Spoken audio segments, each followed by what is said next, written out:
anyway. That's right. Welcome to the show. It's Mike. What? It's Mike's Daily Podcast. It's time to sing another song. That's why we have these songs at the beginning of the show. That's called Mike's Daily Podcast. Yesterday I was in Oakland and I walked over 20,000 steps. There was lots of people I went by that said, yep, you're walking a long way and it's hard to do that when it's hot in summertime, and I am singing this cause I am fat. I'm trying to lose some weight when I'm singing. Mike's Daily Podcast. The point of that song was I'm singing about that. About trying to lose some weight Mike's as I walked around Daily Oakland. Podcast. Here's what I did. Yeah! I picked a destination. I said, I'm going to go from here to Jack London Square, no matter what. Here I go. And it ended up being a 10-mile walk altogether. Wow.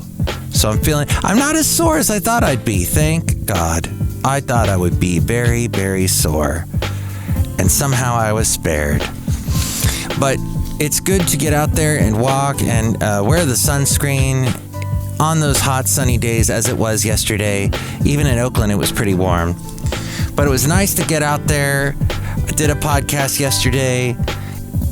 Now, this episode today is 2478, 2478. The last podcast, 2477, Enticed, was the name of that one, and featured a podcast picture from the Lake Merritt, taking a look at their little marina and City Hall, and yeah, very, very neat to hang out. Now, today, there is a festival going on in Chinatown, but I am not there. I'm here at Cafe Anyway, somewhere in Podcastro Valleyton, the last place on earth. And today, it is going to be about some interesting things happening in the world today that you may or may not know about. And I think it's fascinating to me. Here's today's podcast picture. It may be fascinating to you. The podcast picture is of yours truly in Pleasanton, taken not too long ago, trying to do a selfie. A selfie that I approve of. Isn't it when you're taking a selfie and you're trying to, and you're manipulating your face because you see what you look like and you're like, I don't like that facial. I look better if I do this. And you go completely unnatural. That's a thing we all do. I know the late great Basil the Boxer does not approve. Just be yourself, he says. That's right. Oh, I had a fun time playing with a boxer by the name of Oso yesterday. Talked about that on the last podcast. What a sweet boxer. But they are a lot of work. You got to be dedicated and be in it for the long haul. But you will be rewarded oh so much. But any dog requires a lot of work. Got to be dedicated. Take them for walks. I'm just not there yet. I really, it just requires a lot of time. I got a job and I've been doing this for almost 4 years, that requires a lot of my time. And I don't know if I can get back into it again. With taking care of a dog, making sure they're walking every day. Cats are a little different. They just do their thing. I respect that about cats, but dogs, oh my gosh. Well, someday, but not anytime soon. I was like, I became the person that, he'll always be with dogs. That Mike, look, he's got a dog, he'll always have dog. No, that wasn't really what ended up happening. Hey, I will tell you this though, that you still gotta take this COVID thing seriously. You really do. I know there's all this, my freedom to not wear a mask. Well, if you are going to do that, just be aware that yours truly, and I'm telling you this completely, if this wasn't the case, I would tell you the same thing. Hey, I don't know anybody with COVID, so it must not exist. It's not that important. No. Now I think I am well above 20 people now that I have known that have had COVID. Like people, not friends of friends of friends type thing, like people I know, people I work with. Let's see, yesterday, someone else I know. I have not talked to them in person in a couple of days, but that's probably good because they now have COVID. And they're feeling bad. They're feeling awful. Now, I've known a lot of people, and I'm honest. I don't have an agenda here. My only agenda is to make people less stupid, because there are a lot of people in this world that are just acting dumb, really dumb, like Bill Engvall, here's your sign, dumb. But this guy, he was walking around without a mask. And he always complained, I don't like the fact I can't breathe with the mask. Well, now you can't breathe because you got COVID. So you have to decide which is worse. But I've known a lot of people that have gotten COVID, and it was just like cold symptoms. They had a runny nose, they coughed, they got the shivers. Not that Ed Sheeran song, but real shivers, and they felt cold and hot and all that. And it was bad. It was just like it wasn't horrible, but then I've known people that got sick with it and they were having problems like a flu symptoms. They would have to throw up and all that. So I don't know. I don't want it. I don't want it. And so I keep wearing the mask in public places. My lovely lady friend went to somewhere today to pick up some bagel sandwiches. And everybody on the crew, everybody who was making sandwiches was wearing masks. The people that were in there buying stuff, nobody was wearing a mask except for one kid. As we go outside a cafe anyway, we were bringing Mike's Daily Podcast somewhere in Podcastro, Valentino, the last place on earth. All the people here at Cafe Anyway are pretty smart and are not maskless. They are wearing masks. They're being careful. Now, outside, we don't have masks on. And that is something that, hey, the wind is blowing. We're outside, a lot less chance of us catching it. But it is a thing. Just be aware. It is a thing, and it is affecting people. All right, so here's another interesting story that may be going to turn into something bigger at some point. The New Statesman wrote, and their handle is New Statesman, at New Statesman on Twitter, but they said, the housing market is about to crash. The existence of the 50-year mortgage shows lenders are desperate.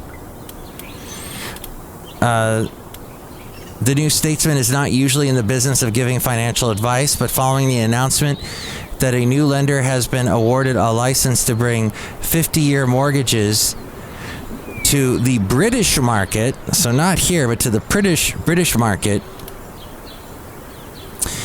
and they strongly advise do not apply for a 50-year mortgage. The idea may not sound too bad to begin with. 50 years of paying 4.5% interest. All right, I am over 50 years old. The chance of me making it to another 50 years, I'll admit, the statistics, not too good for me. Also not too good for me saying the word statistics. But, yeah, in the end, I die owing money. But, hey, so you would pay 4.5% interest and never have to worry about where interest rates will go. You just buy a house and very slowly pay for it. A slight snag is that to achieve full ownership of your house by the current average retirement age of 65, you will have to find a house plus a good job to pay for it and a life partner by the time you're 15. Borrowing any amount of money over such a long time is a bad idea because mortgages are loans where each payment is made up of a payment towards the balance plus an interest charge, and these interest charges are highest towards the beginning of the of the term because there's more interest to pay on a bigger balance. But to keep your payments equal for the whole term, the lender just takes a bigger portion of earlier payments. What this means in practice is that your first year of payments on a mortgage is almost all interest, which your bank keeps, and the last year is almost all balance, which you keep. The longer the period of this loan, the longer it takes to start really paying it off.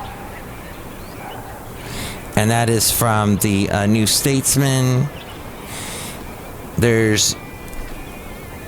website is newstatesman.com.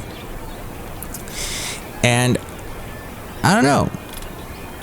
I'm not into I don't know. That also says you're going to maybe, do you want to keep that house forever? Of course, you might end up selling it. I don't know what the fees are involved with selling a house. I mean, come on, you're not going to be living in a house your whole life, a forever home. Now, the guy that owned the house that I live in now, I've been in this house now for over a decade. He had been in that house for something like, I think it was 50 years. So it would have made sense for him to have that kind of a loan. Interesting. So, also about money, the Inflation Reduction Act, it was signed into law. It's aimed at raising tax revenue from billion-dollar businesses and high-income earners. The American people are going to see a lower prescription drug prices, lower healthcare costs, and lower energy costs, said Biden. While the act includes many provisions from Biden's Build Back Better agenda, it does not include major social spending initiatives like expanding child tax credits, universal preschool, free community college, or more affordable housing. It's also unlikely to lower inflation. Lots and lots of people are saying that, including an analyst from an analysis from economists at the University of Pennsylvania. So the overall inflation rate, which is currently 8.5% and has remained above 8% since March, is unlikely to change much. The overall Inflation Reduction Act it's going to try to subsidize health insurance. The act subsidizes premiums for people who receive health care coverage under the Affordable Care Act and fall within 400% of the federal poverty line. It's going to try to make some changes to Medicare and cheaper prescription drugs. The Inflation Reduction Act makes some big changes to Medicare, the federal health insurance program that covers more than 60 million Americans, primarily folks 65 and older. Out-of-pocket drug costs for some 50 million Medicare Part D beneficiaries will be capped at $2,000 per year. But that doesn't kick in until 2025. Those with Medicare coverage will also be able to break down out-of-pocket drug costs into monthly payments versus paying it all at once. There's a tax credit for electric vehicles, but if you are like me, that's like, wait, what? Those things are so expensive, electric vehicles. A tax credit of up to $7,500. Is that really going to make the price of an electric vehicle that much less? However, if you're going to get a used electric vehicle, which now there's starting to be more of those now that electric vehicles have been on the market for some time, $4,000 credit. You could get $4,000 taken off the price. But this is only people who earn $150,000 a year or less. I think I might be in that bracket because I'm less than that. Radio doesn't seem to pay that much compared to, certainly not $150,000. I'm just being honest here, everybody.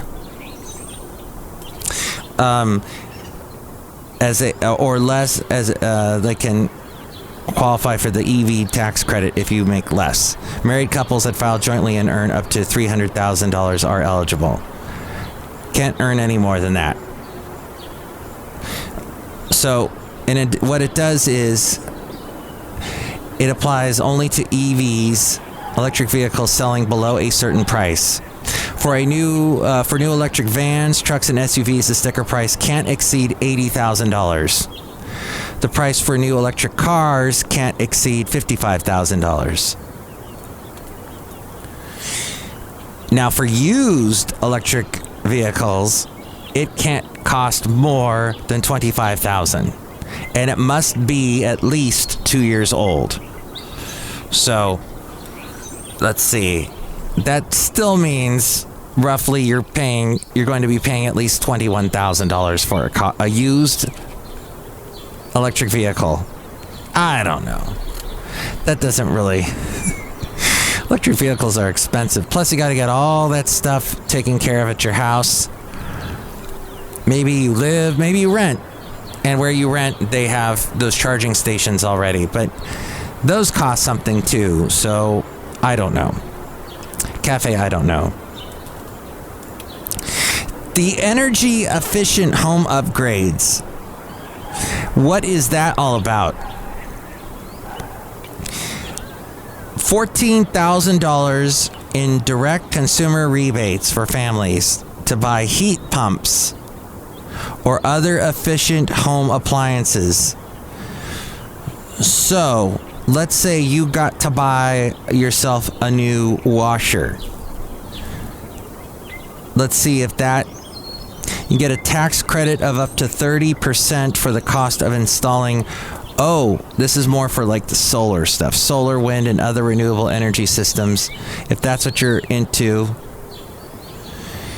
If you're going to put that solar power in, 30% tax credit.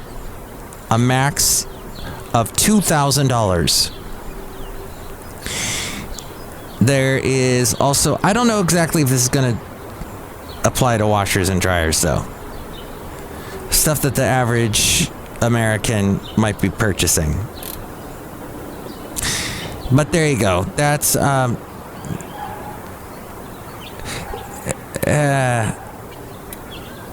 don't know.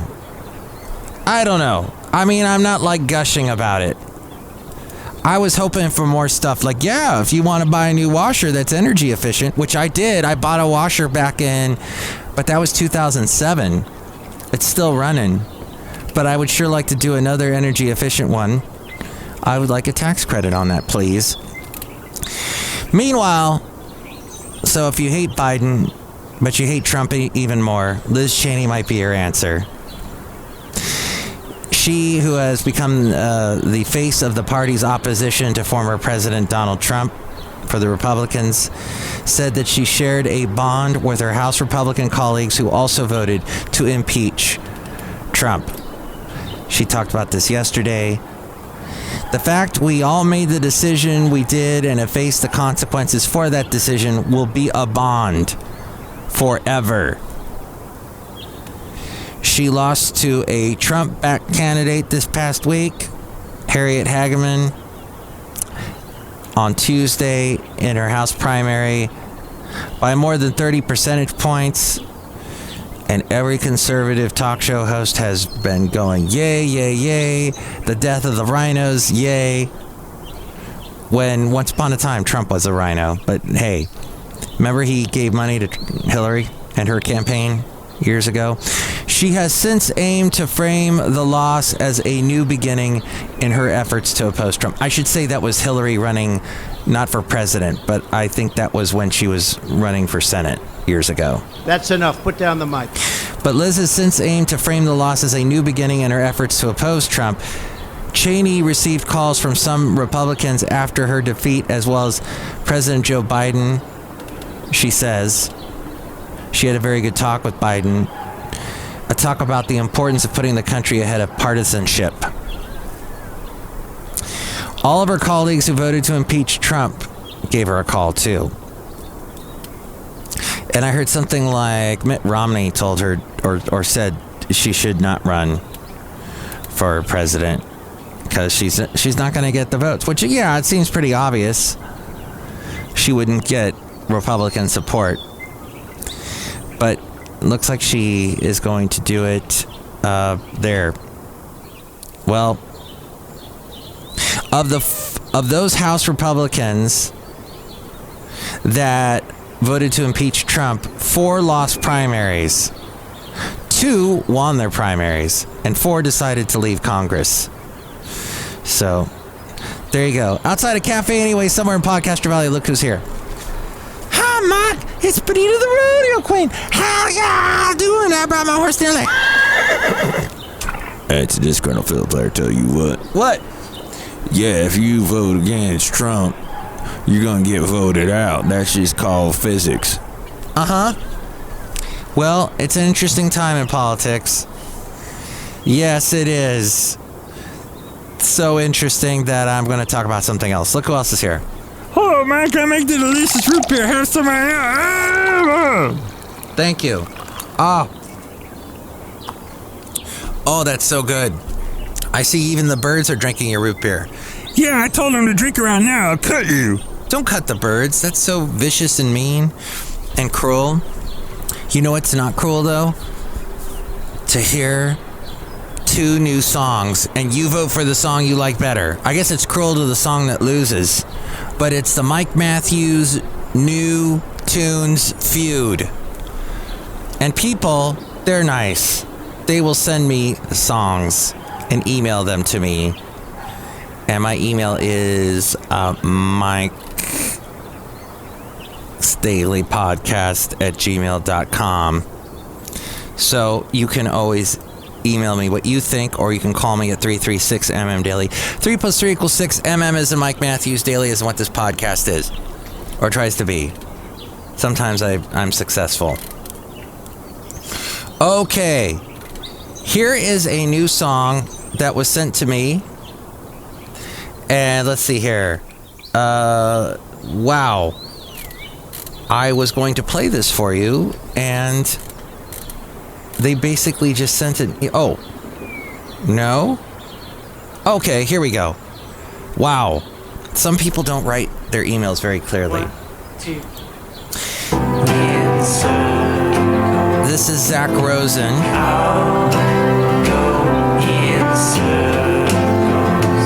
Circles. There you go. I can only play a snippet of it because, well, then I get dinged if I play much more. But that is Zach Rosen. Sean Ono Lennon. Yes, that would be John Lennon's son and Yoko Ono's son. Presents the songs of Zach Rosen, 1989 to 2019. Let's see. Sean Ono Lennon says, a truly brilliant artist. Zach's songs are astonishing and original. He had a peculiar, poetic, and playful mind. And Sean Lennon's... okay, so Zach Rosen actually suffered with schizophrenia and the effects of medications meant to treat the illness during the last years of his life. He died by suicide in 2019 at the age of 30. He grew up in Upper Manhattan and attended Fieldstone High School and Wesleyan University, where he earned a BA in philosophy in 2011. He was an exceptional acoustic and electric bass player and is credited on more than a dozen albums. And the Profits from his music will be donated to several nonprofit mental health organizations. And Sean Ono Lennon said, for years my friend Connor from Tongues Unknown would tell me about a musician he knew named Zach Rosen, who wrote what he said were some of the best songs he'd ever heard. People gas up their friends all the time, so at first I didn't pay much mind. I even met Zach once at a show, but hadn't heard any of his songs, so I didn't have much to say. I wish I had, because looking back I realize it would have been a rare chance to speak with a truly brilliant artist. Zach's songs are astonishing and original. He had a peculiar, poetic, and playful mind. So that is Zach Rosen that was sent to me. And now, here is praise for Julia. Let's see. Julia Kugel of the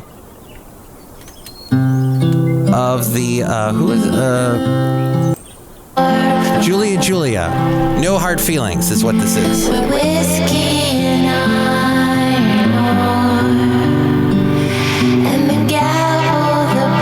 Wow, lots of mellow music today in the Mike Matthews New Tunes feud. Julia Kugel of the Coat Hangers shares another dreamy single. The track follows captivating the last single that she had was Fever in My Heart, and she's got a debut solo album. It was recorded at her husband's home studio in Long Beach, California. The album was a large part of healing for Kugel after losing her voice. It also sees Julia playing nearly all the instruments and taking her first stab at engineering. Wow. So big stories behind both of these artists. Definitely. So Julia, or Zach Rosen. You can call, tell me which one you like better. 336MM Daily, 3 plus 3 equals 6. MM is in Mike Matthews Daily, as in what this podcast is. And, well, there you go. That's the end of the show. And with more ways to reach me and email me, here's A. Frank. Mike's Daily Podcast is written and produced and performed by Mike Matthews. His podcast is super easy to find. Download or listen to his show and read his blog at mikesdailypodcast.com. Email Mike now at mikesdailypodcast@gmail.com. See you tomorrow. Bye!